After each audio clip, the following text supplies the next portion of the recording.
ಎಲ್ರಿಗೂ ನಮಸ್ಕಾರ. Students media YouTube ಚಾನಲ್ಗೆ ಸ್ವಾಗತ. PGCET ಎಕ್ಸಾಮಿನೇಷನ್ 2025 ಈ ಕುರಿತಾದಂಥ ಮಾಹಿತಿ KA ವತಿಯಿಂದ 16ನೇ ತಾರೀಕು ಅವರ ವೆಬ್ಸೈಟಲ್ಲಿ ರಿಲೀಸ್ ಆಗಿದೆ. ಯಾವ ದಿನಾಂಕದಲ್ಲಿ ಯಾವ್ಯಾವ ಪರೀಕ್ಷೆಗಳು ಇರುತ್ತೆ ಮತ್ತು ಯಾವ ದಿನಾಂಕದಿಂದ ನೀವು ಅಪ್ಲಿಕೇಶನ್ನ ಹಾಕ್ಬೋದು ಅನ್ನೋದೆಲ್ಲನೂ ಸಹ ಈ ವಿಡಿಯೋದಲ್ಲಿ ಎಕ್ಸ್ಪ್ಲೈನ್ ಮಾಡ್ತಾ ಇದ್ದೀನಿ. ವಿಡಿಯೋನ ಕಂಪ್ಲೀಟಾಗಿ ನೋಡಿ. ಈ ವಿಡಿಯೋದಲ್ಲಿ PG ಕೋರ್ಸಸ್ ಎಂಟ್ರೆನ್ಸ್ ಬಗ್ಗೆ ಮಾತ್ರ ಈ ವಿಡಿಯೋದಲ್ಲಿ ಡಿಸ್ಕಸ್ ಮಾಡ್ತಾ ಇದ್ದೀನಿ. ನೋಡಿ, ಮೊದಲನೇದಾಗಿ ME, MTech, ಆರ್ಕಿಟೆಕ್ಚರು ಈ ಪರೀಕ್ಷೆಗಳಿಗೆ ನೀವು ಎಂಟ್ರೆನ್ಸ್ ಬರೆಯೋಕ್ಕೆ ಅಪ್ಲಿಕೇಶನ್ ಹಾಕೋಕ್ಕೆ ದಿನಾಂಕ 24 ಏಪ್ರಿಲ್ 2025ರಿಂದ 10ನೇ ತಾರೀಕು ಮೇ 2025 ಇಲ್ಲಿವರೆಗೆ ನಿಮಗೆ ಅಪ್ಲಿಕೇಶನ್ಸು ಹಾಕೋಕ್ಕೆ ಅವಕಾಶ ಇರುತ್ತೆ.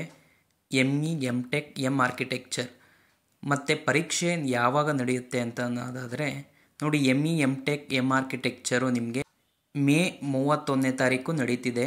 2:30ಯಿಂದ ಸಂಜೆ 4:30ವರೆಗೂ ಈ ಎಕ್ಸಾಮ್ಗಳು ನಡೆಯುತ್ತೆ.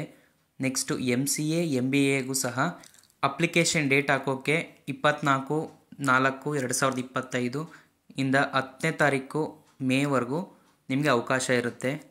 ನಿಮಗೆ ಎಕ್ಸಾಮ್ ಬಂದು 22ನೇ ತಾರೀಕು 6ನೇ ತಿಂಗಳು 2025. ನಿಮಗೆ ಜೂನ್ ಮಂತಲ್ಲಿ MCA, MBA ಕೋರ್ಸಸ್ಗೆ ಎಕ್ಸಾಮಿನೇಷನ್ ನಡೆಯುತ್ತೆ. ಟೈಮಿಂಗ್ಸ್ ಬಂದು ನೋಡಿ, MCAಗೆ ಬೆಳಗ್ಗೆ 10:30ಯಿಂದ ಮಧ್ಯಾಹ್ನ 12:30ವರೆಗೆ ಎಕ್ಸಾಮ್ ಇರುತ್ತೆ. ನೆಕ್ಸ್ಟು ಅದೇ ದಿನ 2:30ಯಿಂದ ಸಂಜೆ 4:30ವರೆಗೆ MBA ಎಂಟ್ರೆನ್ಸ್ ಎಕ್ಸಾಮ್ ಇರುತ್ತೆ. ಅದೇ ದಿನ ಒಂದೊಂದು ಎಕ್ಸಾಮು 2 ಗಂಟೆ ಟೈಮ್ ನಿಮಗೆ ಅವಕಾಶ ಇರುತ್ತೆ. ನೀವು KA ವತಿಯಿಂದ PG ಸೀಟ್ಸ್ನ ತಗೋತೀರಾ ಅಂತಂದರೆ KA ನಡೆಸುವಂತಹ PGCET ಎಕ್ಸಾಮು ನೀವು ಕಂಪಲ್ಸರಿಯಾಗಿ ಬರೆದಿರಬೇಕಾಗತ್ತೆ. ಹಾಗೆ ಎಕ್ಸಾಮ್ ಬಗ್ಗೆ ಏನೇ ಡೌಟ್ ಇತ್ತು ಅಂತಂದರೆ ಕಮೆಂಟ್ ಮಾಡಿ. ಧನ್ಯವಾದಗಳು ವಿಡಿಯೋ ನೋಡಿದ್ದಕ್ಕಾಗಿ.